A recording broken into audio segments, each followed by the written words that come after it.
Hello, my name is Florian Eicher. I'm a neurologist at Massachusetts General Hospital in Boston, where I'm director of the Center for Rare Neurological Diseases. I originally trained in neurogenetics at Johns Hopkins, where Dr. Hugo Moser introduced me to the field of neurometabolism and neurogenetics, and I've had the privilege to be taking care of patients with paroxysmal disorders such as adult refsums for 15 to 20 years. My interest was initially in adrenal leukodystrophy, and in that field I've been able to advance gene therapy and build consortia, and I've been delighted to, in more recent times, work with Christy DeMarco on the efforts around adult Refsum disease.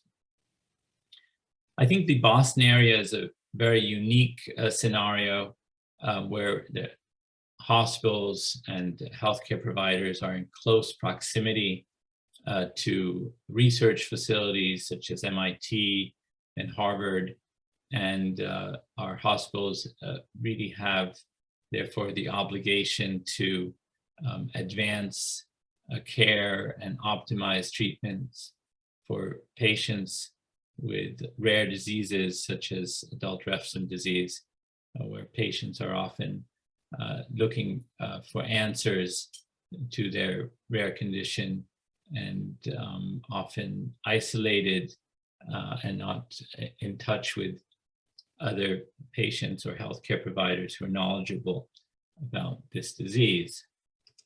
So the goals of a Boston Refsum Center of Excellence are really to build a centralized expertise in Refsum disease in the US to improve care and fill an unmet need.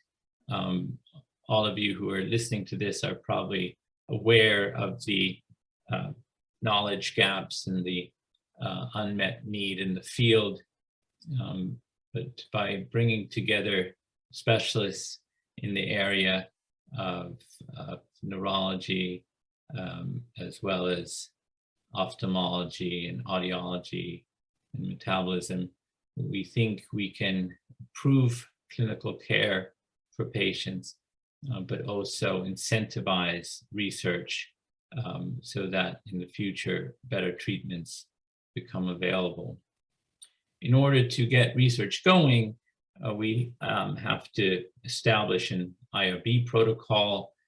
This is a way of getting approval from ethics committees to develop research capacity and collect blood samples, collect natural history, collect medical charts that inform us on how patients have been living with this disease and where symptoms arise, what kinds of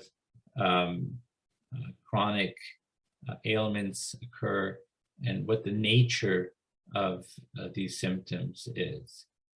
By us coming together as medical doctors and specialists, together with patients, we allow for an exchange, we allow for a collective learning, and together we have the opportunity to raise the profile of Refsum disease, not just for an earlier diagnosis, but also for an improvement in standard of care and advancing and developing new treatments. I think the patient and the patient experience is central to all of this. We really build a community around the adult Refsum patient and their caregivers by first asking them what are the things that they are most concerned about, what are the questions that they want to have answered. And while we have knowledge around our individual specialties as doctors, we do not have that day-to-day patient experience, and therefore it's vital to us to hear from patients and their caregivers as to what their daily experience is.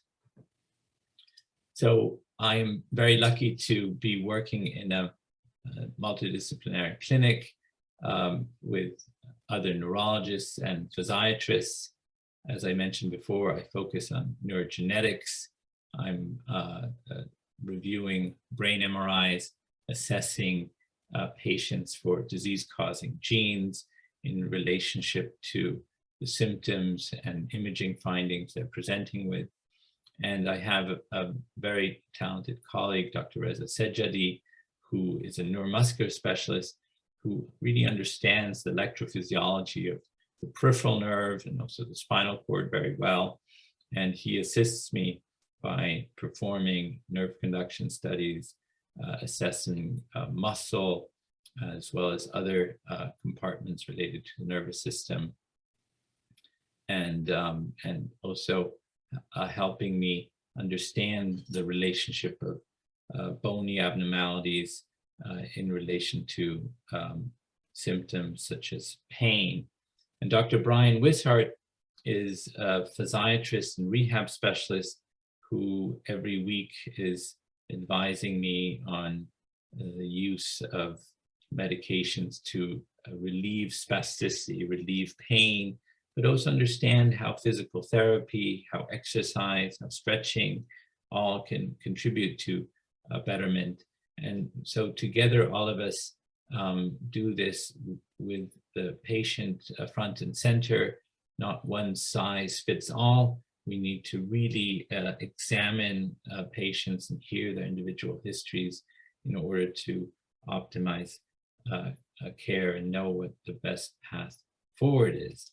We're also very lucky to have right next to Massachusetts General Hospital, the Mass Eye and Ear Infirmary, where Dr. Rachel Huckfeld, an ophthalmologist specializing in inherited retinal degeneration, is located, and she is bringing many years of experience in retinal degeneration to our Boston Refsum Center of Excellence. Also, Dr. Dunya Abdul Aziz, an ENT doctor who understands audiology and the hearing impairments in patients with adult Refsum disease. And together we're looking at the same patient, trying to understand the relationship between the brain, the peripheral nerve, the eye, and the ear, and understand the mechanisms underlying injury, but also how to improve function compartments of the nervous system. Lastly, we have metabolic specialists and geneticists such as Dr. Indranil Sahai, who has spent many years understanding metabolism related to the peroxisome, and is also the head of the newborn screening program in New England, also focused upon screening for other peroxisomal disorders. Dominica Nichols is a dietitian who works closely with Dr. Sahai and is advising on how to improve diet and how to reduce phytanic acid, and together with the DARE Foundation and all of us specialists, we are thereby having all the tools in hand to intervene on multiple different levels and improve the patient's lives. So I hope you hearing this, you will feel inspired to come to Boston and visit us. I am certainly looking forward to learning from patients and caregivers and hearing your stories so that I can understand this disease better and also bring all our collective knowledge to bear upon the problems you're facing day to day, so that in the future we can create a brighter life for patients affected by adult Refsum disease. Thank you.